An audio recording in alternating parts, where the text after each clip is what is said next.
וידבר אדוני אל משה ואל אהרון לאמור. כן? יצחק טובול בן רוחמה. ואברהם בן יהושע. דוב משה בן ג'ורג'ט.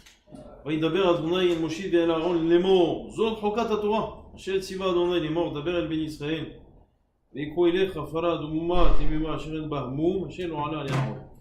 ונתתם אותה אל אלעזר הכהן והוציא אותה מחוץ למחנה, שחט אותה לפניו. Bien la Torah dans la paracha de cette semaine, elle nous parle de la paracha de Para Adouma. ויקחו אליך עפרה אדומה תמימה. Et comment on appelle cette mitzvah de la Torah? La Torah elle appelle elle-même Zot Chokat HaTorah. Voici le Chok de la Torah. Zot Chokat HaTorah. Ok, je l'ai dit cette semaine dans une dracha que j'ai fait. J'ai dit cette semaine, pourquoi c'est mal? Je vais citer le Rahaïm parce que de ce Rahaïm on va partir sur d'autres choses. Mais c'est bien de le rappeler. Pourquoi le Rahaïm pose la question, pourquoi on appelle ça Zot Chokat HaTorah?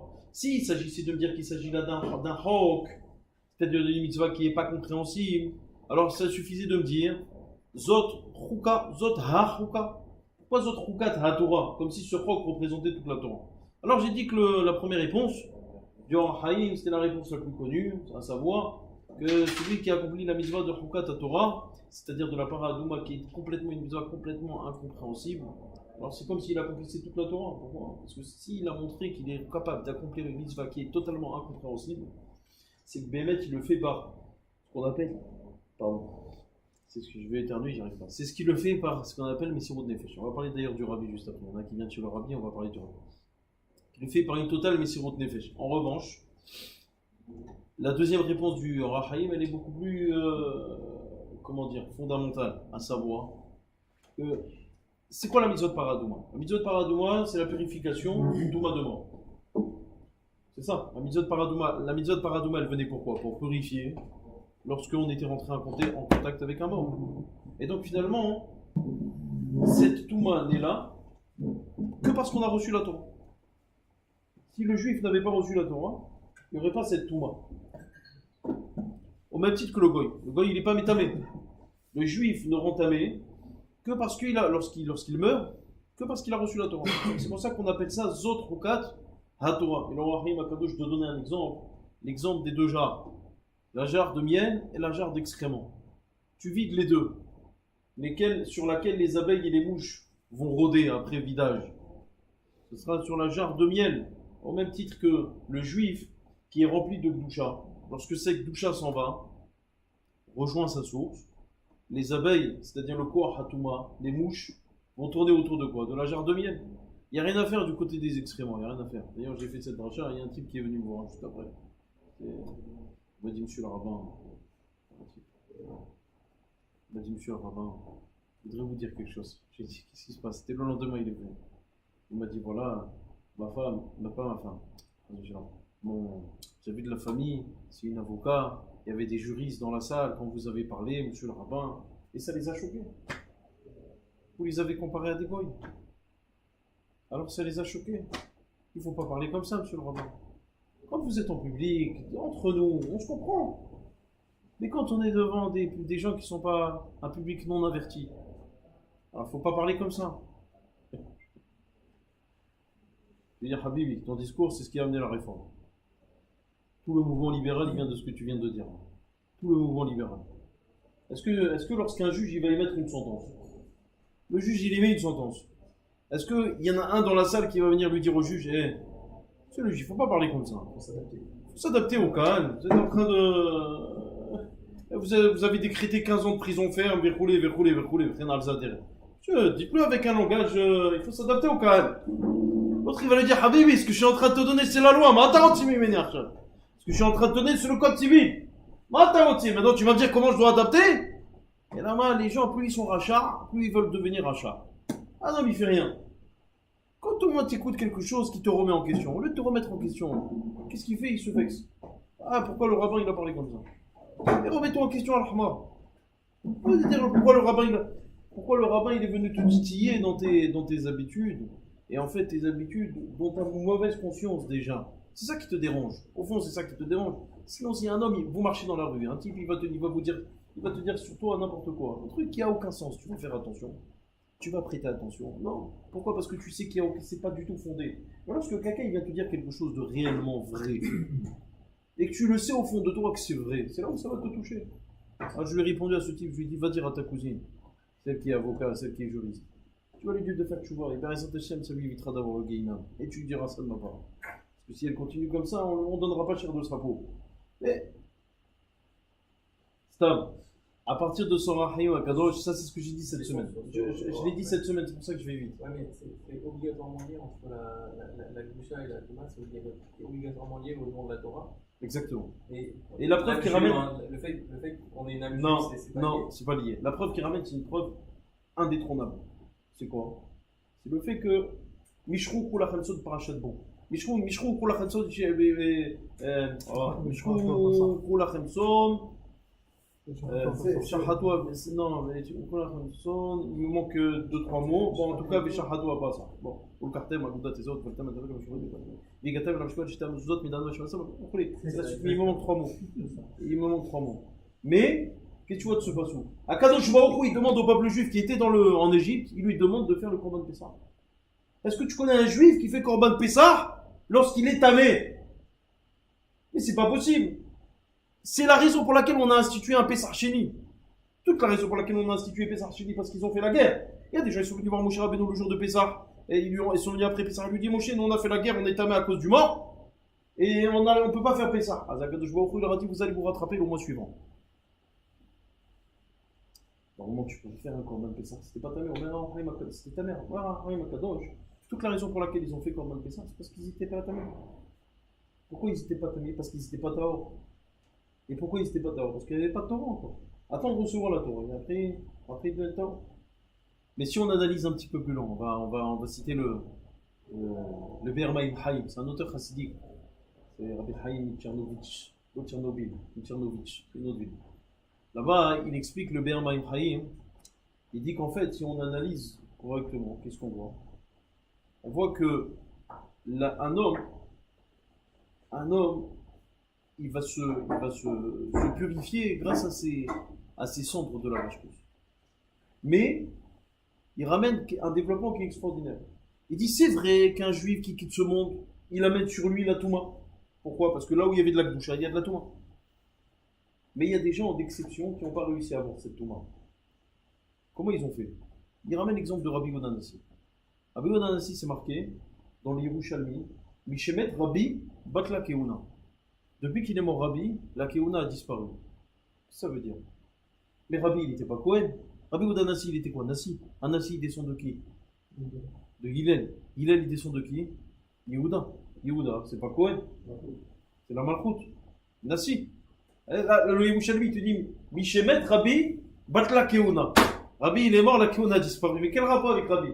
Dans Brimam Farshim, qu'est-ce qui a disparu? C'est pas la Keuna. C'est que le jour où Rabbi il est mort, les Kohanim il approchait.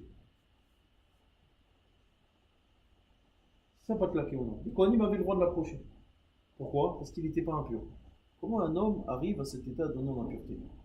Alors il cite la Gemara dans la Masechet Ketuvot d'Apouf Dalet. La Gemara elle dit que le jour de la mort de Rabbi, il a levé le nom au ciel, il a dit à Kadosh Baruch Hu, je jure que ces 10 doigts n'ont jamais profité de ce monde. Bien que Rabbi Yehuda Hanassi c'était un homme qui était extrêmement riche et qui a été zoché les Shte Shulchanot, il a levé les mains au ciel, il a dit à Kadosh Baruch Hu, je jure de mes 10 doigts, ils n'ont jamais profité de quoi que ce soit de ce monde. En fait, Agmara sur Rabbi, il était tellement riche que c'est le seul sur la terre qui avait des radis tout au long de l'année. Il a avoir des radis à Yerushalayim, il habitait Tzibouri. C'est une ville très chaude. Oh, des radis là-bas, c'est ce que ça veut dire. Il arrivait à importer tellement qu'il était riche. Sur sa table, il y avait de tout.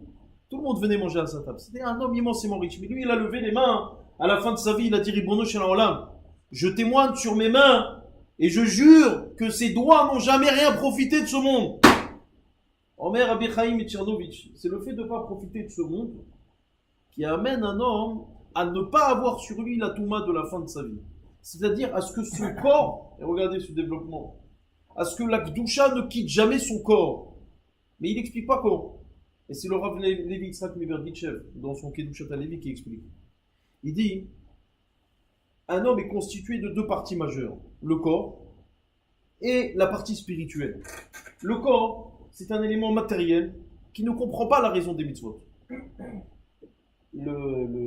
la Neshama, c'est un élément spirituel qui comprend l'origine des mitzvot, puisqu'encore une fois, la Neshama, son origine est déjà d'en haut. Donc, elle comprend l'origine des mitzvot. La Neshama pousse le Ben Adam à faire Torah mitzvot. Le corps, comme il comprend rien, il pousse la personne à rester dans ce qu'on appelle cette atzlut permanente, cette fainéantise permanente. Donc, tu as le corps qui tire vers le bas, et tu as Neshama qui tire vers le haut. Lorsque tu arrives à faire une mitzvah, tu viens de faire gagner la Neshama sur le corps. Au bout d'un moment, lorsqu'un homme s'habitue à un tel entraînement, il arrive à ce que le corps se transforme en Neshama. Ça, c'est Rabbi Odan ici. Au bout d'un moment, il a tellement fait gagner et fait régner la Neshama sur son corps, que le corps lui-même s'est transformé en Neshama. Il n'y a pas de Touma possible, puisque c'est l'essence même de la Neshama. Le corps devient l'essence même de la Neshama. Il n'y a pas de Touma possible. C'est la raison pour laquelle on te dit sur Rabbi Onan, le jour où il est mort, les Kohanim l'approchaient. Il l'embrassait. Ah, comment un Kohen? C'est marqué, Morel la Kohanim, Aaron, Bermantel, Emini, Feshmitam, Berma. Kim, Lishua, Karo, Venavna, Emimou, la Vivi, Lemino, Edo, la Rive, la Choto, Betula, Kero, Vachetula, Itama, Loritama, Baral, Berma. Venez, hallo? Un Kohen, il n'a pas le droit de s'impurifier. Non, lorsqu'un tzaddik qui a réussi à amener la part de son corps, il a réussi à ramener son corps en termes de Neshama, c'est-à-dire à la ramener vers le niveau de la Neshama. Là, c'est un tzaddik sur laquelle la Touma n'aura plus d'emprise. Donc en fait, finalement, on a trois niveaux. Tu as le niveau du Goy. Le Goy, c'est quoi? Il n'y a pas de Gdusha, il n'y a pas de Touma. C'est vrai. Tu as le niveau du Ben Israël, mais qui n'a pas réussi à faire régner sa Neshama sur son corps. Et donc là, lorsque la Neshama quittera le corps devient Tamé. Et tu as le niveau du Tzaddik, où le Tzaddik a réussi à faire régner la Neshama sur son corps, donc à ramener le corps à une échelle, à un niveau plutôt, de Neshama. Et là, cette fois-ci, la Touma n'a pas d'emprise. Ça, c'était le niveau de Rabbi Odan ici. C'est le niveau de Rabbi Odan ici. Alors pour ces gens-là, il n'y a pas de décomposition du corps, on applique tout ce qu'on applique habituellement. C'est pour ça que la Gemara dit dans Shabbat que Rabbi Odan ici revenait chez lui tous les vendredis soirs faire Kiddush. Après la mort, il venait faire Kiddush. Tous les vendredis soirs, il revenait faire Kiddush à sa femme. Jusqu'au jour où, comme d'habitude, les femmes, elles parlent. Et quand elles parlent, c'est fini. En abracha metsuya, et la bedavar samoui minaïn, l'abracha ne peut se trouver que dans quelque chose qui est caché de l'œil. Et lorsque la femme, elle parle, ça s'entend. Ce qu'il a dit Elisha, il est venu pour le voir, pour lui faire la bracha, il a dit il faut cacher, il faut tout cacher. Tu veux que la bracha résiste? Il faut cacher. Il y a d'autres rabbinim qui ont fait ça, qui sont revenus chez eux. Il n'y a pas que Rabbi Odan Assi. Il y a d'autres tzadikim qui sont revenus chez eux. Alors, c'est pas une exception à Rabbi Odan Assi. Avant, malheureusement, ça ne dure pas longtemps. Hein? Pourquoi? Parce qu'à la fin, les gens ils commencent à savoir. Ah, c'est pas. Donc on a trois niveaux. On l'a dit, on a trois niveaux. Bon, il explique d'ailleurs le Patchegen Adat, c'est pas un commentaire chassidique, c'est un commentaire sur la Torah. D'habitude, je vous cite il donne un truc très très intéressant. Il dit finalement comment un homme arrive à ne pas gagner ce combat contre le corps. C'est d'écouter la fainéantise du corps, c'est-à-dire l'attirance vers le bas, de ne pas faire les mitzvot. Et d'un autre côté, c'est quoi? De faillir dans les avérotes. Tu ne fais pas les mitzvot assez et tu faillis dans les mitzvot l'autre assez. Alors regardez, c'est très joli. Et il explique quels sont les fondements de la Hatzlut en termes de Kabbalah. La Kabbalah il divise toutes les midot en quatre. En quatre fondements qui sont l'eau, l'air, le feu et la terre. Le fondement même de la Hatzlut, de la fainéantise, c'est la terre. Le fondement même de toutes les pulsions et les envies, c'est l'eau. Eh bien, c'est pas pour rien qu'on vient dans la Torah et on te dit avec quoi tu mélanges les cendres de la paradouma. C'est marqué, tu mélanges velakar hakohen. Et eretz vezo ushnitolat vishlich el tor serifat apara. Ensuite, echibes begada vakohen ve'achat bisao b'mayim v'chayavo amakane ve'asaf ishtao et tefer apara. Tu vas prendre ces cendres. Ve'iniach mechuslam chadve'aita la'adam Israël. Non, c'est pas ça. Je continue. Non, c'est marqué, c'est la suite, c'est la fin du Rishon. Nathan alav maïm haïm el keli. Tu vas lui donner à ces cendres-là de la paradouma qui représente la terre. Tu vas lui adjoindre et lui associer de l'eau. C'est par ces deux problèmes que l'homme est arrivé à fauter, c'est-à-dire à subir l'attirance de son corps, l'eau et la terre. Et ben c'est par ça que tu répares. D'ailleurs, le Rabbi Lubavitch. Écoutez Sihod, ça intéresse. Il explique que la mitzvah de Paradouma, c'est une mitzvah sur laquelle on a dit on utilise le terme de chok. Zot chokat. Alors il pose la question au Rabbi Lubavitch. Pourquoi tu n'appelles pas la paracha chokat à Torah? Tu l'appelles la paracha chokat. Pourquoi tu ne dis pas parachat chokat à Torah? Une question, puisqu'on a dit que c'est lié. Chokat à Torah, d'après le Rav Chaim Akadosh, c'est lié. La réponse qu'il donne, c'est une réponse fondamentale. Il dit qu'il y a deux types de chok. Ouais, même dans ça, il y a deux types de chok.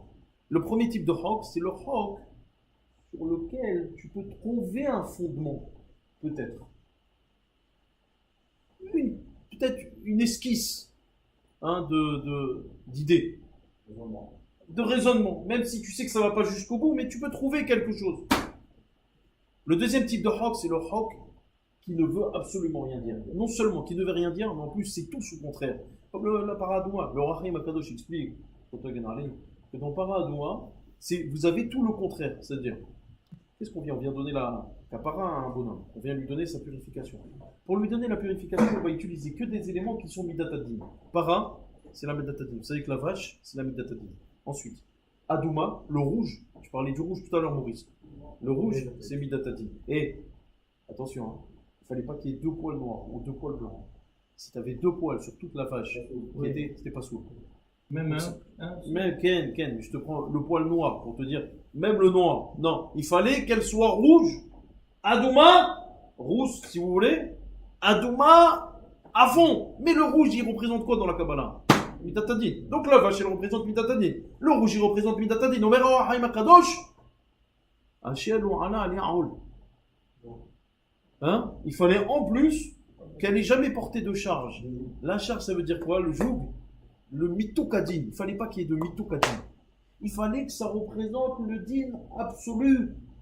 Ah, c'est quelque chose qui représente le din absolu et qui vient te donner la purification, ou la purification signifie la midata rahamim. Donc tu as quelque chose qui vient te donner exactement le contraire. C'est non seulement illogique, mais en plus c'est contre toute logique. Alors ça, c'est un deuxième type de chok. Celui-là, on l'appelle pas chokat Torah. Celui-là, on va l'appeler chok. Seul. T'as chokat Torah et t'as le chok. Il dit le Rabbi Lubavitch, la paradouma, c'est la seule mitzvah où on va l'appeler chok. C'est vrai qu'ici dans la paracha, c'est marqué chokat Torah, pour les raisons dont je vous ai évoquées tout à l'heure. Mais cette mitzvah, elle peut être aussi énumérée en tant que chok absolu. Ça veut dire défiant toute logique. Et en fait, qu'est-ce que ça m'amène à moi dans ma vie? Il explique, il dit qu'il y a deux types de services d'Akadosh Baruch Hu. Celui qui va servir Akadosh Baruch Hu, c'est pas mal, c'est profond. Il dit, tu as quelque chose à faire spirituellement, alors tu vas ouvrir le Shulchan Aruch pour voir si ce que tu veux faire, c'est conforme avec ce que veut Akadosh Baruch Hu. Ça veut dire que ton envie de Avodat Hashem te demande d'ouvrir le Shulchan Aruch et de trouver un smart à ce que tu vas faire. Ça, c'est ce qu'on appelle Chokat Torah. Mais tu as un deuxième type de service. C'est le type qui ne va même pas ouvrir et qui va faire par instinct. Cet instinct qui est brûlant, lui, il va le faire. Sans même regarder. Être la asot lachem et faire Torah Techa. Lorsqu'il lui a un avis, il vient sur le Hara Carmel. Et qui fait un korban sur le Hara Carmel. Qui lui a permis de le faire? Ari, c'est marqué qu'on n'a pas le droit de faire un korban en dehors du Beth Amikdash. Autant d'élu un avis. Il y avait le Beth Amikdash. Vadek qu'il y avait le Beth Amikdash. Donc comment il a pu faire un korban sur le Hara Carmel? Non, c'est un sourd. Maman. Il a fait une bama sur le Hara Carmel, c'est un sourd de faire un misbéa. Vas-y. Comment il y a un avis, il peut faire quelque chose? Être la asot la chaîne et faire Torah Techa. Il y a des moments où dans la vie il faut agir, même si c'est contraire à la Torah, mais si tu agis pour Akadosh Baruch Hu, c'est cette flamme-là qui vient et qui va brûler et qui va même occulter toutes les sources toraniques. Pourquoi? Pour la seule raison d'Akadosh Baruch Hu. Alors évidemment, il faut avoir le niveau d'élu un avis. C'est pas n'importe qui peut faire ça. Lorsque des fois, il y a des gens simples qui le font, ça fait Al-Qaïda et Mahshema Wizerfa, qui vont faire n'importe quoi. Il faut avoir le niveau d'élu un avis. Il faut avoir ce niveau spirituel. Tu ne peux pas t'amuser à faire ce que tu veux, Stam, au nom d'Akadosh Baruch Hu. Il y en a qui tuent au nom d'Akadosh Baruch Hu. C'est des richarim, tout ça. Ce qu'on te demande simplement, c'est quoi? C'est qu'il faut avoir le niveau d'élu un avis. Tu as le niveau d'élu un avis, tu as le degré de la névoie. Tu peux savoir ce qui est réellement pour Akadosh Baruch Hu. Mais ça, c'est le niveau de ce qu'on appelle la avoda bechok. Ça défie toute logique. Il n'y a même plus de base toranique. Ça, c'est les deux manières de servir, si vous voulez, c'est les deux manières de servir à Kadosh Baruch Hu dans ce qu'on appelle la Messirut Nefesh. Le Ben Ishraï, c'est Chouto Egan Rali, non? Il explique dans la mitzvah de Paradouma quelque chose de très joli. Il dit comment elle devait être la Paradouma. Premièrement, Adouma, c'est-à-dire rouge. Oui. Temima, surtout Temima. C'est quoi Temima? Parfait.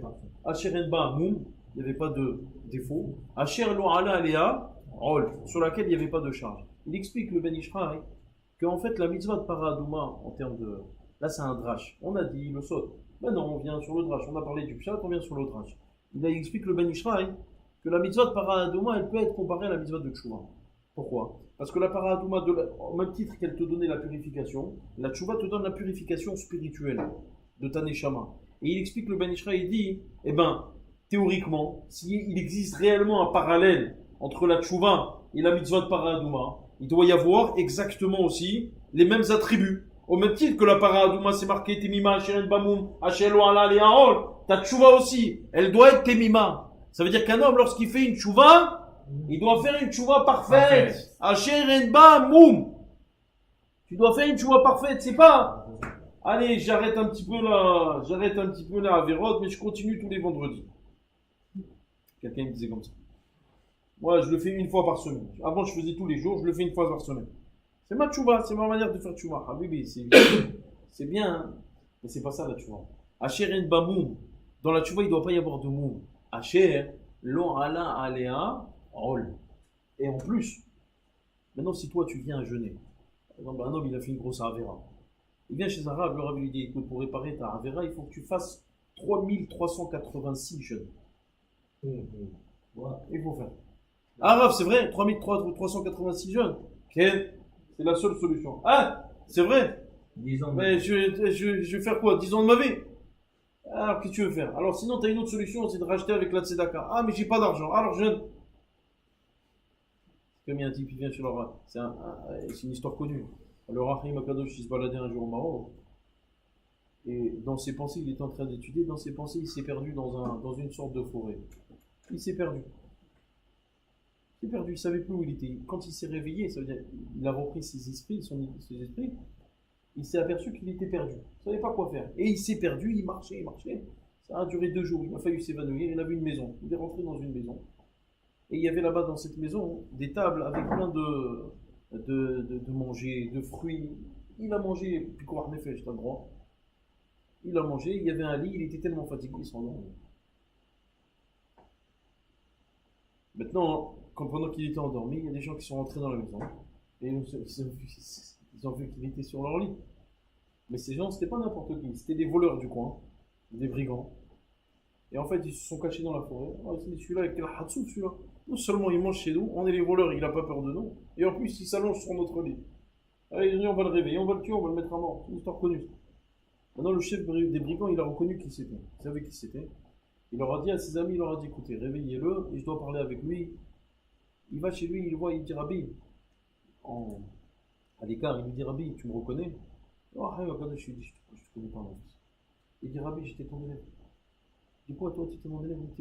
T'es un tueur, t'es un brigand. Et tu dis que t'étais mon élève? Je dis, qu'un Rabbi, je vais t'expliquer ce qui m'est arrivé. Un jour, je me suis disputé avec mes parents. Et en disputant avec mes parents, je me suis levé, je les ai tués, mon père et ma mère. Oh, quoi? Il dit, ouais, j'ai tué mon père et ma mère. Alors il lui dit, alors qu'est-ce que tu veux? Il lui dira, depuis que j'ai tué mon père et ma mère, j'ai compris qu'il n'y avait plus rien à faire. Je suis devenu un voleur, j'ai tué, j'ai violé, j'ai volé. Moi je t'en retiens en haie, tous les verbes en haie. J'ai tout fait. Sans rien, j'ai tout fait. Alors le Rahim Akadosh lui dit, alors qu'est-ce que tu veux? Il lui dit, ces derniers temps, Rav, je ressentais un petit peu de tchouva. Je me disais, il faut faire tchouva. Et Mina Shamaïm, on t'a ramené ici. C'est un signe que tu dois me donner le tikkun. Si tu me donnes mon tikkun, je te laisse partir. Si tu ne me donnes pas mon tikkun, je te livre, ils te tuent. Ils te font ton tikkun. Si tu me donnes mon tikkun, très bien. Rahim Akadosh, il lui dit comme ça. Il dit, je vais te donner ton tikkun, mon fils. Pendant 7 ans, tu vas jeûner. 7 ans. Tu vas aller acheter, tu vas aller prendre un petit serpent qui vient de naître. Tu vas le mettre dans un sac. Ce sac, tu vas le mettre autour de ton cou. Tu vas jeûner pendant 7 ans. Tu vas faire tchouva 7 ans. et tu vas l'élever. Chaque jour, tu ouvres le sac un tout petit peu, tu donnes à manger et tu refermes. Le serpent, il va grandir. Prévois un sac qui s'agrandit. Au bout de 7 ans, tu ouvres le sac, le serpent, il doit sortir et te mordre. Tu meurs, tu iras directement à Ben Aïden. Il lui dit pourquoi ça te capara? Il dit mon fils, c'est très simple. Tes parents, ils t'ont élevé, ils t'ont donné à manger, ils t'ont permis que tu vives, que tu sois là. Et toi, tu t'es levé, tu les as tués. Tu vas faire la même chose avec un serpent. Mida, Kenegan Mida. Tu veux t'accaparer, c'est Mida, Kenegan Mida. En même temps, il a tué Hayaf Srefa. Et le serpent, lorsqu'il meurt, lorsqu'il mord, on dit que lorsqu'il mord, la Gemara compare ça à la Mita de Srefa. Voilà ta capara, tu veux? Il lui dira, je vais faire à la lettre ce que tu m'as dit. Il le laisse partir, 7 ans plus tard, lui il s'en va aussi, il s'enfuit. 7 ans plus tard, il vient en rêve chez le Rahim Akadosh, il lui dira, j'ai fait mot à mot ce que tu m'as dit. Voilà, je suis décédé hier, il m'a mordu, aujourd'hui je suis au Gan Eden. Là, le Rav, quand il te donne une capara, des fois la capara, elle n'est pas facile à faire. Un homme, il doit savoir accepter. Mais surtout, le principal, c'est quoi? Un shelo ana alea rol. Ça ne doit pas être pour toi un jour. Quand tu fais tchouva, ça ne doit pas être quelque chose de dur pour toi. Tu dois accepter la tchouva. Alors c'est vrai, ça doit passer par des souffrances, ça doit passer par des jeûnes, des mortifications. Kippour. Ah, Kippour. Tu vois les gens qui pour Nerila, Mitz, ça ils sont déjà morts. Tu fais un électrocardiogramme, tu obtiens un taux très faible. Mais pourquoi? Parce qu'ils sont là, ah, c'est dur. Non, Nerila ça va, parce que les gens ils se disent, ça y est, dans une demi-heure, c'est la Serouda, le jus de citron. Non, là, c'est la citronnade, c'est pas chaud. Mais, et après, Alenou les Chabert de Alvitz, c'est le Alenou les Chabert le plus rapide de l'année. Mat, Alenou les Chabert de lettres, après tu vois plus personne dans la synagogue. Bon, prochain, Shrechem Israël. Ils ont compris qu'il fallait aller faire vite la mitzvah de bracha sur les aliments. Bon, très bien, on va juger les comme ça. Mais c'est dur. Hachel lo ala alea ol. Omer à Ben Ishraï, ta tchouva, elle va être acceptée. Que si tu acceptes avec joie et tu prends pas ça comme un joug, une mortification. Ça, c'est ce qu'il dit le Ben Ishraï. Attention, celui qui veut voir la source de ça, c'est pas dans son livre Ben Ishraï, c'est pas Ben Ishraï. Et c'est pas dans le Rod Yosef Rai. C'est dans un livre qui s'appelle Aderet Eliyahu. Ce livre, il a écrit sur le nom de son père. Parce que son père, il s'appelle Eliyahu. Puis Eliyahu, mais Bagdad. C'était le Rav Rachid de Bagdad, son père. Le Ben Ishraï, il jouait très souvent avec les mots, les noms. Et vous savez qu'il a écrit un livre de Halakha qui s'appelle Torah Lishma. Maintenant, dans ce livre de Halakha qui s'appelle Torah Lishma, il a signé là-bas Yecheskiel Kahli. Il a signé le nom. Et chaque Sheila Touchouvot, il signe en disant Yeheskel Kahli. Maintenant, il n'a jamais existé ce Yeheskel. Ah, maintenant, regardez son nom. Comment il a appelé le livre? Torah Lishma. Okay? Torah Lishma, ça veut dire quoi? Parce qu'un homme, il fait de la Torah, il doit la faire Lishma. Il n'a pas voulu signer de son nom. Alors, qu'est-ce qu'il a mis? Il a mis Yeheskel Kahli. Yeheskel Kahli, ça veut dire quoi? En Gematria, c'est la même Gematria que Rabbi Yosef Haïm de Bagdad. Mais il a tout caché. Pourquoi il faisait ça? Rien que parce que lui, il voulait que ses livres, ça soit Ishma. Alors comment on sait que c'est lui? Il y a sa Havouta, il est parti, il est devenu rabbin de Tibériade. Il s'appelait Rabbi Eliyahu Mani. C'était un grand tzaddik, Zechat tzaddik Levacha, Zechuto Eganarlin. Et il y a tzaddik qui est saut de Roland, Rabbi Eliyahu Mani. Tzaddik qui est saut de Roland. Et il lui a envoyé un jour des questions. Et la dernière question qu'il lui a envoyée, il lui a dit, est-ce que le Torah Lishma c'est toi? Est-ce que c'est bien toi? Alors le Ben Ishraï lui a répondu à toutes les questions. La seule question il n'a pas répondu, c'est cette question-là. Est-ce que le Torah Lishma c'est toi? Il n'a pas répondu. On a Ben Ishraï et Tzadik et Somarlam. C'était des géonymes. Il n'y avait rien, ils ne prenaient rien sur eux. Ils ne voulaient pas que les gens leur fassent du kavod ou quoi que ce soit. Non, malheureusement, on est loin de tout ça. Ah, c'est vrai, on rigole, mais c'est malheureux. C'est très loin de tout ça. Il y avait un grand tzaddik de Yerushalayim, un grand tzaddik, qui est mort en 1974. Rabbi Shmuel Aaron Yudlevitch. Tzaddik est sobre. Je ne sais pas si vous connaissez, il a écrit un livre qui s'appelle Me'aïn Shmuel. Il a écrit un livre. C'était le genre du Rav Aryeh Levin. Je ne sais pas si vous avez entendu parler de tzaddik de Yerushalayim. Ce Rav-là, c'était un vrai tzaddik. Quand je dis un tzaddik, c'était un tzaddik. Tout ce qui sortait de sa bouche, ça se réalisait. Et pourtant, jusqu'à la fin de sa vie, il a refusé qu'on l'appelle tzaddik. Il a refusé. Il disait, vous êtes une bande de menteurs. C'est le Yitzhara qui parle. J'ai jamais été tzaddik. Je ne serai jamais tzaddik. Refusé. Et tout ce qui était source d'honneur, il fuyait. Ah, c'est tzadikim là, c'était des tzadikim amitiyim. La seule raison de vivre pour eux, c'était la Torah. Et tout ce qui était honneur, tout ça, c'était pas du tout intéressant. Ils savaient très bien que le kavod, ça venait polluer leur environnement. Il fallait s'en débarrasser. Ça, ce genre de personnage, vous pouvez le trouver qu'à Yerushalayim. Parce que pour arriver à ce niveau, je peux vous dire qu'il faut un niveau de Gdusha extrêmement élevé. Et ce niveau de Gdusha élevé, vous ne pourrez pas l'avoir ailleurs. Vous ne pourrez pas l'avoir ailleurs. Ne croyez pas qu'à Paris, on peut être Kadosh. Celui qui vous dit qu'à Paris, on peut être Kadosh, c'est un menteur. On ne peut pas être Kadosh. On peut être Kadosh que dans des endroits qui sont Kadosh. Ah non, qui est dans l'endroit tamé. Il n'y a pas que Paris, tout le reste du monde. Qui sont tamés. Il n'y a que certains endroits où tu as la Gdusha. Et tu sens cette Gdusha. Oh. On va passer à un commentaire Be'ezrat Hashem du Pitoché Chotam, Rabbi Yaakov Bersela. Alors attention, ça va décoller, hein. Faites attention. Il va expliquer quelque chose de terrible. Il va expliquer sur la faute de Moshe Rabbeinu. Puisque dans Parashat Chokat, on va parler du problème de Moshe Rabbeinu. Hein, qu'est-ce qu'il a fait Moshe? Alors c'est marqué. לעיניהם ונתן מימה והוצאת להם מים מן הסלע והשקית את העדה ואת בעירם.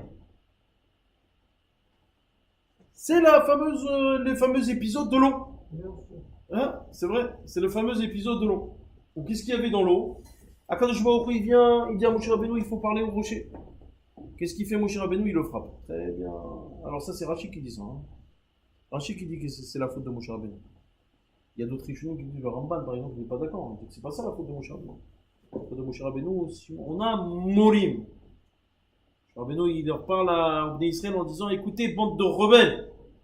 Depuis quand un prophète il parle comme ça? Normalement, un prophète il doit avoir de la retenue. Et là, celui qui arrive au stade de Navi, il ne peut pas parler comme ça. Il y a le Rav Yitzhak Abrabanel aussi qui donne son avis. Non, c'est pas ça la faute. Il y a le Or HaChaim Akadosh, il énumère environ 10 avis qui sont ramenés dans les Rishonim. Quelle est la faute de Moshe Rabbeinu? Mais la faute la plus répandue, l'avis le plus répandu, c'est quoi? C'est qu'au lieu de parler, qu'est-ce qu'il a fait? Il a frappé. Regardez l'explication de Rabbi Yaakov Bersera. Pour comprendre ce qu'il va dire Rabbi Yaakov Bersera, je suis obligé de vous faire 3 introductions. Parce que c'est de la Kabbalah pure. Mais 3 introductions. Première introduction, tout ce qui arrive à un homme dans ce monde, même si des fois c'est une action qui est futile, qui paraît complètement dénuée de sens, cette action va des fois être le reflet de ce qu'il a voulu accomplir, ou une faute qu'il a faite, et en fait on lui a stigmatisé cela, on lui a montré cela par cette action. Est-ce que vous comprenez ce que je veux dire? C'est-à-dire que des fois tu vas faire quelque chose dans ta vie. Maintenant, ça te paraît complètement dénué de sens. Mais en fait, ce que tu vas faire, on a traduit l'erreur que tu as faite par une action matérielle. Dans un autre, c'est-à-dire qu'on a traduit l'erreur que tu as faite dans une autre situation, une situation qui n'a aucun rapport, on a traduit cette erreur dans l'action que tu as effectuée maintenant, et qui te paraît complètement dénuée de sens. Ça, c'est la première chose. Deuxièmement, c'est le phénomène de dissociation. Vous savez que moi c'est moi, toi c'est toi, toi c'est toi. On est dissociés. On est différents. Différents, d'après les inconnus. Mais on n'est pas la même entité. Ça c'est le niveau matériel. Quand je remonte, plus je monte à des niveaux spirituels, plus on a affaire à une centralisation de la chose. C'est-à-dire que dans les niveaux matériels les plus élevés, la dissociation n'existe plus. On ne forme qu'une seule entité. Vous comprenez ce que je veux dire. Dans la matérialité, Akadosh Baruch Hu a décidé, et c'est une composante de la matérialité, de dissocier les choses. Le nombre, ce qu'on appelle la théorie des nombres. 1, 2, 3, 4, 5. Mais dans les niveaux spirituels, c'est l'infini. L'infini, c'est quoi? C'est pas ce qu'on vous a appris en terminale S. L'infini, quand l'intégrale elle tend vers l'infini. Mais qu'est-ce que ça veut dire l'infini en soi? Tu te rappelles de tout ça? Hein? Hélène, tout ça va coller. Exactement. Bon, vers X qui tend vers l'infini. Apparemment, ça t'a laissé des mauvais souvenirs. Ouais. Bon. Mais en tout cas, cette notion d'infini en fait dans la Torah, qu'est-ce qu'elle veut dire? elle veut dire l'unité. Si le nombre veut dire la dissociation, l'infini veut dire l'unité. Lorsque je dis que quelque chose tend vers l'infini, c'est que je dis que quelque chose tend vers la non-dissociation. Et ça, en physique, c'est quelque chose de connu. D'accord? Et c'est la contradiction du principe de déterminisme. C'est-à-dire qu'on admet en physique qu'il existe une solution qu'on appelle d'infini. C'est quoi l'infini? C'est pas l'infinité de solutions comme en mathématiques. La notion d'infini en physique, c'est une notion d'unité, de non-dissociation, comme on peut observer d'ailleurs dans tout ce qui est comportement quantique, à l'état pur de la matière. Lorsqu'on observe des fois dans des comportements quantiques, on va observer quelque chose qui est non physique dans la physique newtonienne. On va donc observer des comportements qui s'approchent de ce qu'on appelle la notion d'infini. Exactement aussi au même titre, pour ceux qui savent, de ce qu'on appelle la barrière de Planck. La barrière de Planck, c'est lorsqu'on remonte à 10 puissance moins 41 secondes après le Big Bang, on est sur ce qu'on appelle la barrière de Planck. Tous les calculs mènent vers l'infini. Qu'est-ce que ça veut dire cet infini en physique? Ça veut dire qu'on n'accepte plus la notion de dissociation, il va y avoir une notion de centralisation. À l'échelle humaine, c'est très difficile d'imaginer qu'est-ce que ça veut dire qu'on se mêle. Nous, toi et moi, on forme qu'une seule entité. Sachez juste entre parenthèses que c'est le message de la Torah lorsqu'elle te dit que Adam Arishon et Chava ont été créés ensemble. Ça veut dire qu'à la base, avant la faute de Adam Arishon, on était à un tel niveau spirituel qu'il n'y avait pas encore cette dissociation pure et claire entre l'homme et la femme. C'est ça que ça veut dire. On était dans une notion d'unité et d'une seule entité. Ça, c'était avant la faute d'Adam Arishon. Malheureusement, après, on arrive dans cette matérialité ambiante. Dans cette matérialité ambiante, il y a une subdivision en sous-catégorie et en sous-classe. Mais lorsqu'on remonte à des échelles spirituelles, on a normalement une ramification qui revient vers un tronc central. Et ce tronc central, dans la Kabbalah, on l'appelle allez, chez les Louva, ils en parlent tout le temps. Le fameux Ensof. Et qu'est-ce que ça veut dire le Ensof en hébreu? Qu'est-ce que ça veut dire le Ensof en hébreu? Hein? Ensof, c'est l'infini. Ensof, il n'y a pas de fin, c'est donc l'infini. C'est le tronc central, c'est Akadosh Baruch Hu Berudo Batzmo. Ça veut dire que le juif, quand on te dit que c'est un Chelek Elokim Imaran, c'est une part d'Akadosh Baruch Hu, c'est tout sauf un mensonge. C'est une vérité. On fait partie d'Akadosh Baruch Hu Berudo Batzmo. Sauf qu'on a été subdivisé parce qu'on est dans cet état de matière. Mais dans une notion spirituelle, plus tu remontes, plus tu... Alors il faut savoir qu'au-dessus de ce monde, eh ben, la subdivision est déjà beaucoup moins présente. Et en fait, il existe une subdivision qu'en deux entités. C'est quoi? C'est Akadosh Baruch Hu, Kaviachol, et la Shrina. Je sais que ça peut vous paraître bizarre. La Shrina, c'est le Ham Israël. Akadosh Baruch Hu, c'est Akadosh Baruch Hu. Les deux, la Shrina, c'est la femme de Akadosh Baruch Hu. C'est la raison pour laquelle on lit la Ketouva le jour de Shavuot. Qu'est-ce qu'elle symbolise cette Ketouva? Le mariage entre Akadosh Baruch Hu et une femme. C'est qui la femme? La Knesset Israël. La Knesset Israël, c'est quoi? C'est la Shrina. Donc, arriver à un niveau spirituel qui est au-dessus de ce monde, on n'est plus déjà en des milliards d'individus. On est cette fois-ci subdivisé en deux entités. Akadosh Baruch Hu, qui n'est pas une entité, c'est l'infini, et la Shrina, qui représente le Ham Israël. Tout le reste, c'est-à-dire les Goïm, tout ça, ça fait partie du Koach HaTouma. Ça ne nous concerne pas. C'est pas la représentation mondiale? Non, Hazvi Shalom. Justement, c'est là où les gens se trompent. La Shrina, les gens utilisent la Shrina, c'est la représentation. La Shrina, c'est la représentation de la Knesset Israël. Et quand on te dit que les Shem Yichud Rocha Berichou ou Shrinte, tu fais un Lechem Yichud pour lier Birichou, c'est qui Birichou? Akadosh Baruch Hu, ou Shrinte, et ça Shrina. Ça veut dire qu'on demande de lier Akadosh Baruch Hu avec le Ham Israël. C'est ça qu'on fait dans le Lechem Yichud. Lechem Yichud Kocha Birichou ou Shrinte. C'est ça qu'on demande. Donc, cette fois-ci, lorsque j'arrive dans un monde spirituel, je ne suis plus subdivisé en des milliards d'individus. Il y a simplement deux subdivisions. Akadosh Baruch Hu qui est l'essence de tout, et la Shrina qui représente le Ham Israël. D'accord? Eh bien, Moraï Verabota, et de la même manière que dans les mondes spirituels, c'est subdivisé en deux. Alors, jusqu'à arriver à un certain stade, lorsqu'on arrive après au-dessus, au niveau des tzadikim et cette subdivision n'existe plus. Ils se mêlent à Akadosh Baruch Hu. Mais, lorsqu'on parle de subdivision, eh ben, cette même subdivision existe dans la Torah. Torah chez Birtav, mais Torah chez Berav. La Torah chez Birtav représente Akadosh Baruch Hu Birvodo Ba'atzmo, Anochi Hashem Elokecha Asher Hotzitecha Me'eretz Mitzrayim V'chulei V'chulei V'chulei.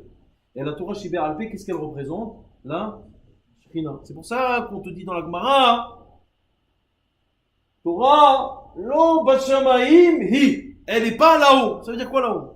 C'est-à-dire que la Torah chez Be'alpé, elle t'a été transmise. La Torah chez Be'alpé, Habibi, elle t'a été transmise. Pourquoi? Parce que tu es juif. Et le juif, c'est quoi? C'est la Shekhinah. La Torah chez Be'alpé représente la Shekhinah. Et la Torah chez Birtav représente la Kadosh Baruch Hu. Ok? C'est clair jusque-là? Très bien. Cette introduction, elle vous paraît simple. Troisième introduction.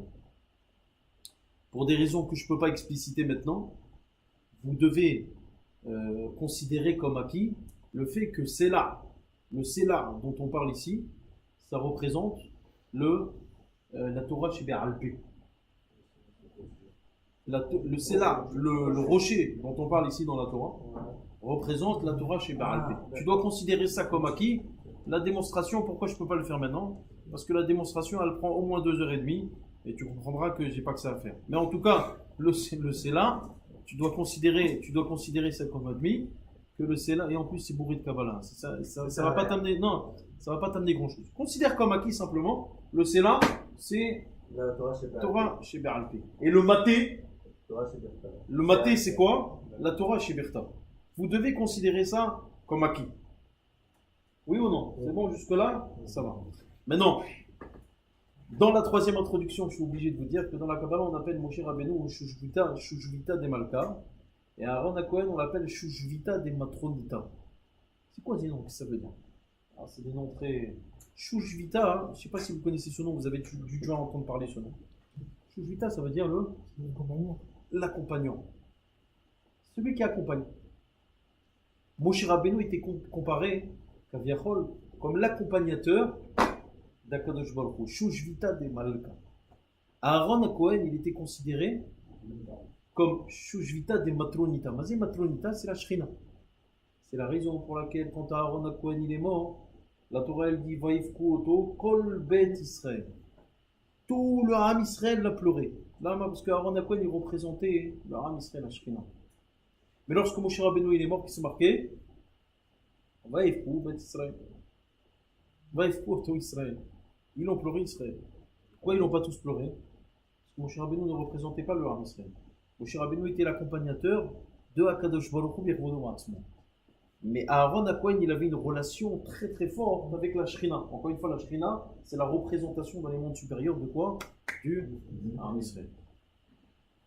Bien, Akadosh Baruch Hu, maintenant on arrive au commentaire de Rabbi Yaakov. Tout ça c'était pour le commentaire de Rabbi Yaakov. On arrive au commentaire de Rabbi Yaakov. Bien, Akadosh Baruch Hu, il lui dit à Moshe Rabbeinu, Vaïdaber Adonai Moshe les morts. Akadosh Baruch Hu lui dit à Moshe, Moshe, קח את המטה, והקל את העדה, אתה ואהרון אחיך, ודיברתם אל הסלע לעיניהן ונתן מימה. Il vient lui dire à Kadosh Baruch Hu à Moshe, Moshe viens, on va faire sortir l'eau du rocher. Ve'en ma'im et la Torah. L'eau représente la Torah. On va faire donc sortir l'eau, la Torah de quoi? Du rocher. On a dit le rocher c'était Torah. Kadosh Baruch Hu Birvodo Ba'atzmo, il vient chez Moshe, il lui dit Moshe, tu es mon accompagnateur. Okay? Alors maintenant voilà, nous c'est Torah chez Birtav. On va faire sortir maintenant Torah chez Be'alpé. Mais on va faire sortir les dibartem et la sela.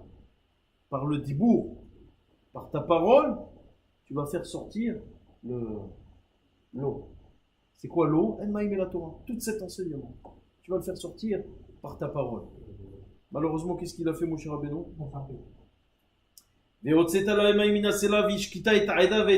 Tu vas faire sortir l'eau et tu vas abreuver l'assemblée. C'est qui l'assemblée? C'est tout le Ham Israël jusqu'à la fin des temps. Tu vas l'abreuver de cette Torah.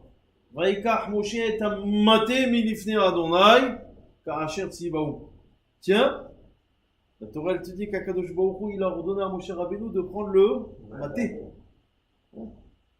Ah, il lui a ordonné de prendre le maté. Qu'est-ce qu'il a fait avec Moshe Rabbeinu? Il a pris. Akadosh Baruch Hu lui a pas dit frappe. Tu lui as dit prends-le. Pourquoi le prendre? Encore une fois, le bateau il représente quoi? Torah chez Birtav. Donc Akadosh Baruch Hu il dit prends la représentation de Torah chez Birtav et tu vas parler là-bas au rocher. Et de ce rocher tu vas faire sortir la Torah chez Bé'alpé, tout le contenu de la Torah chez Bé'alpé. Vayakilu Moshe ve'Aaron et Hakal el penasala, vayom elaim Shimona amurim, Amin asela azé nutzi lachem ma'im, vayarem Moshe et yado, Moshe il a levé la main, vayachet asela, voilà. Il a frappé le rocher. Qu'est-ce qu'il a fait? Il a frappé le rocher avec le bâton. Au lieu de parler, il a frappé. Omer Rabbi Yaakov versé là quelque chose de très très profond. C'est parce que Moshe Rabbeinu a frappé ce rocher qu'il a entraîné ce qui est tous ces problèmes de compréhension dans la Torah orale. Ça veut dire que tu vois dans la Torah orale plein de mahloket tanaï. Tu vois dans la Torah orale plein de mahloket amoraï. Et bien toutes ces mahloketot sont résultantes du fait que Moshe Rabbeinu a frappé et n'a pas parlé.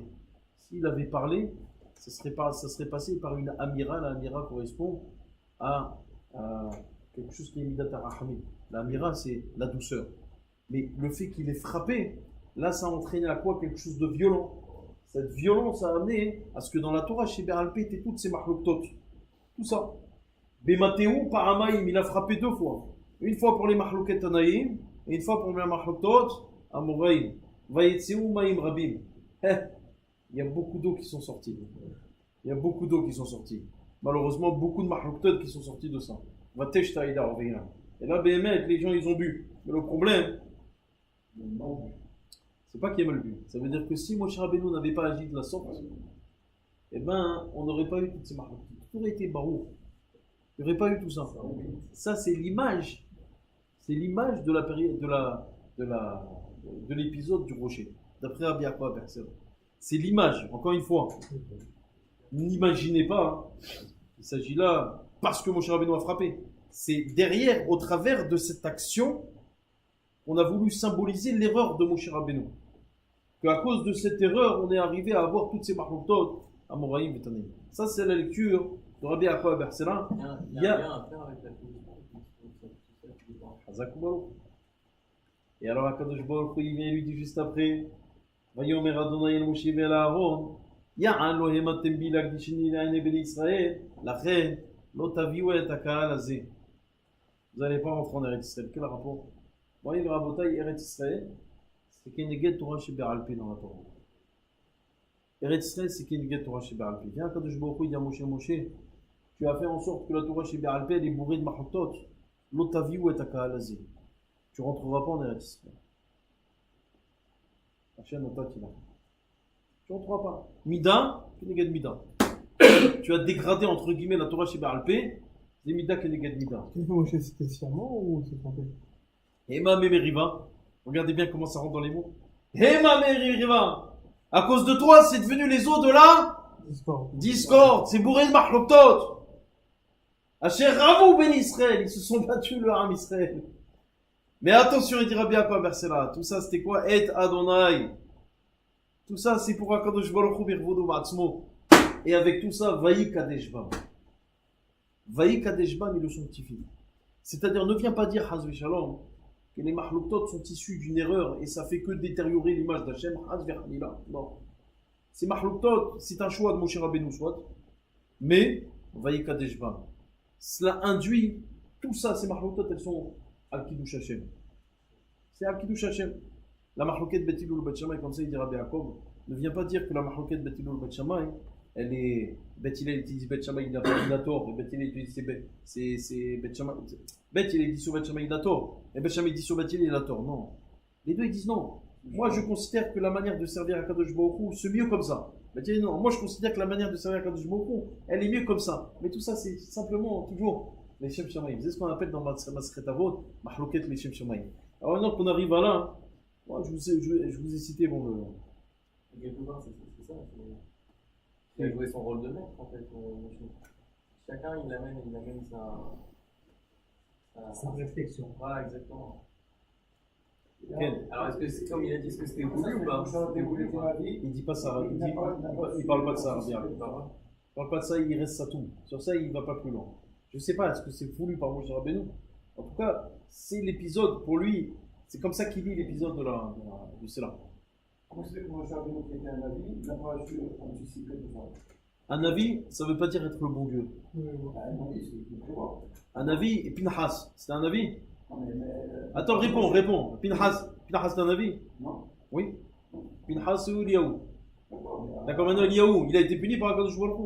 Non, il a été lavé parce qu'il a fait un acte. Mais maintenant, Eliaou, Voilà. mais bien sûr, C'est un avis. Eliaou, c'est qui Eliaou? C'est Pinhas. Maintenant, quand on te dit Eliaou un avis, par définition, c'est un avis. Il n'a pas fait d'erreur dans sa vie, Eliaou. Il n'est pas au niveau de Moshe.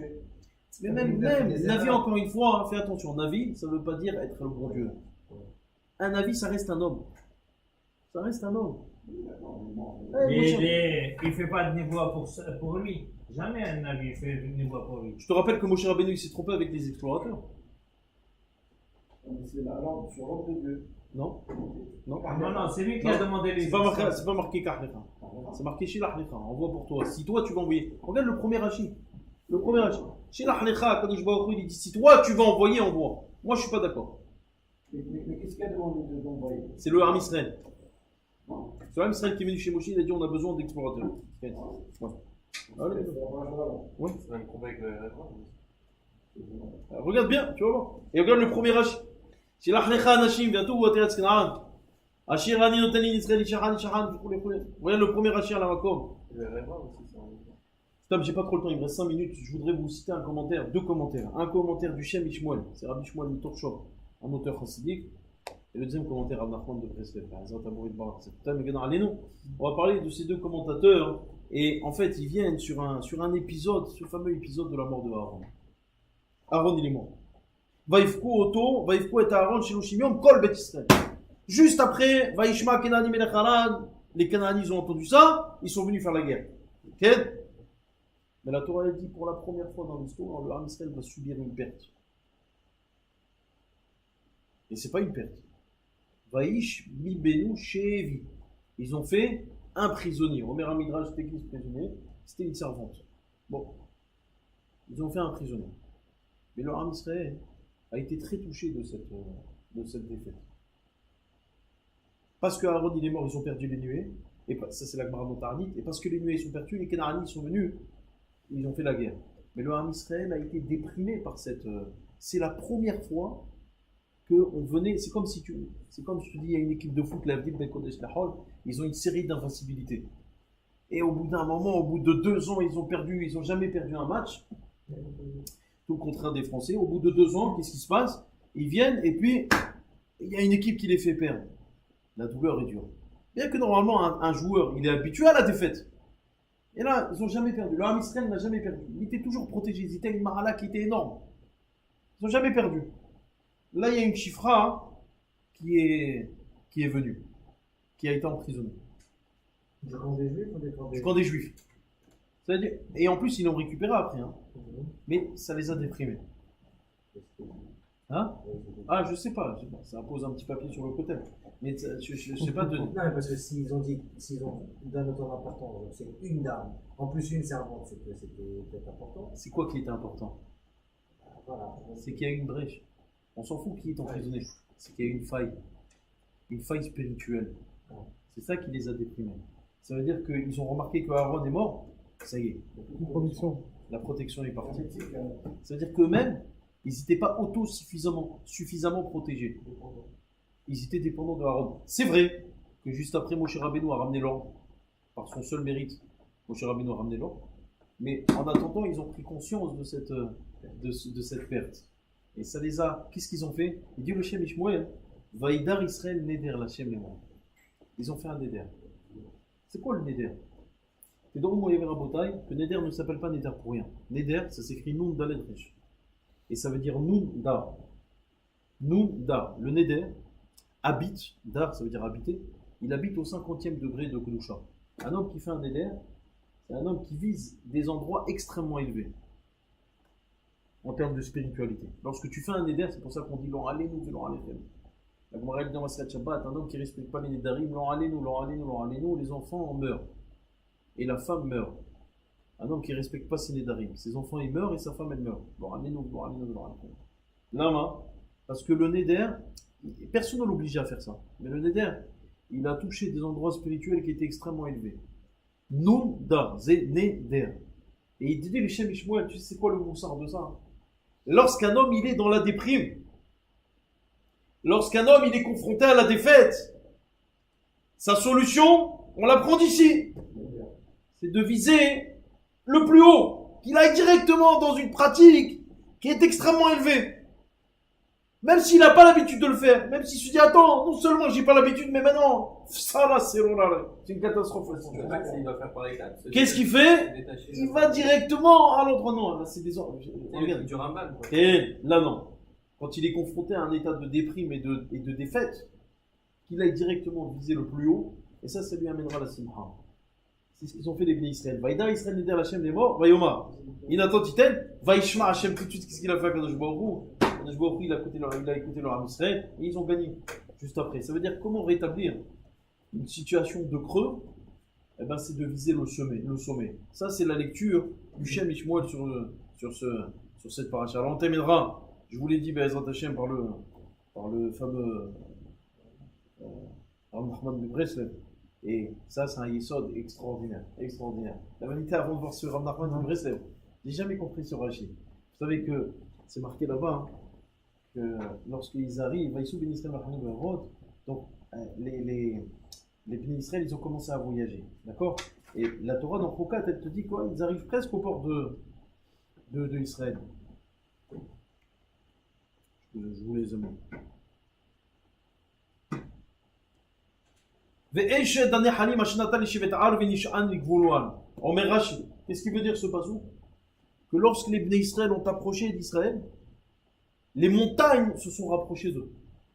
C'est le Midrash. Les montagnes se sont approchées, tu vois, toutes les montagnes qui sont dans les bordures du côté jordanien et même du côté de la Syrie, se sont approchées des Bénis Israël. Qu'est-ce que ça veut dire? Qu'est-ce qu'il veut dire ce Midrash? Et Rav Nachman de Breslev lui donne une explication extraordinaire. Il dit lorsqu'un juif, il veut faire une mitzvah, bah tu sais pourquoi il réussit à faire la mitzvah? C'est parce qu'il voulait la faire. Et c'est pas parce qu'il est capable de la faire. Vous voyez la différence? Ça veut dire que lorsque tu fais une mitzvah, ne crois pas que tu l'as faite parce que tu es capable. Non. C'est parce que comme tu as voulu, on t'a donné la force. Autrement dit, lorsqu'un homme veut aller vers la Gdusha, cette volonté va appeler, dans le sens inverse, un appel de Gdusha. Et cet appel de Gdusha va te tirer vers lui. Mais quelle est la source de cet appel de Gdusha? C'est la volonté.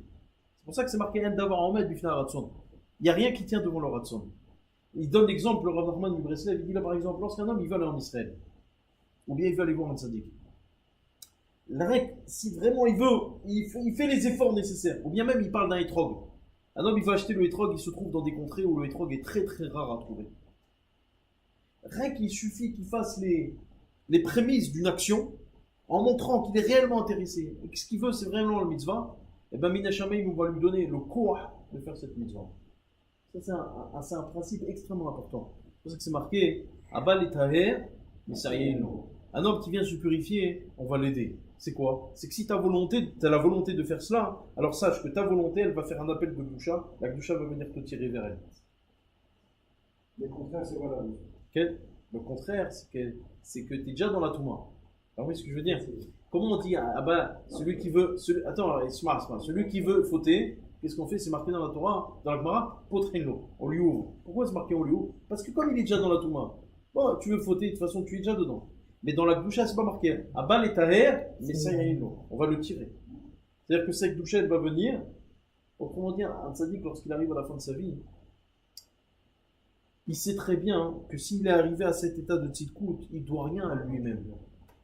La chose qu'il se doit à lui-même, c'est la volonté d'avoir voulu arriver à cela. Mais dans les faits, comment il est arrivé, ça c'est que une Hachamel. C'est ce qu'il dit David Ameler. Si Akadosh Baruch Hu ne m'avait jamais aidé, j'aurais jamais pu surmonter le Yetzer Hara. Loulé Hachem Be'ezro. Si ce n'est qu'Akadosh Baruch Hu m'avait aidé, qu'est-ce que je serais devenu? Un homme il doit être conscient que c'est Akadosh Baruch Hu qui donne tous les korot.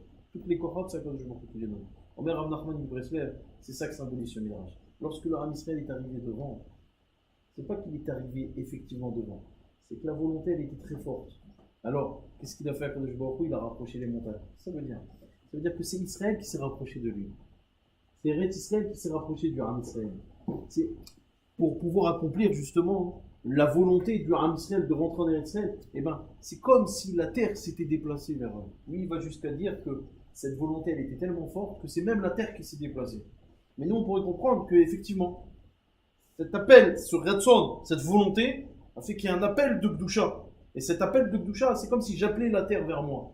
Eh ben, un homme qui veut réellement faire sa aliyah, dans tous les sens du terme, que ce soit une aliyah ruhanit, une aliyah physique, partir en Eretz Israël, c'est la volonté qui va déterminer s'il restera, ça sera ce qu'on appelle une aliyah échec, ou ça sera une aliyah réussie. C'est sa volonté de départ. S'il va en Israël, tout simplement parce qu'il croit qu'il est entre juifs, et qu'il va être tranquille, il n'y aura plus d'arabes, derrière, tout cela, il va voir exactement l'effet boomerang. Mais si un homme il a réellement l'envie d'aller en Israël pour profiter de la Gdusha, et de cette Gdusha qui transite par l'air, alors Eretz Israël va l'aider à rester, va l'appeler sur Benadar. Et il surmontera toutes ces difficultés.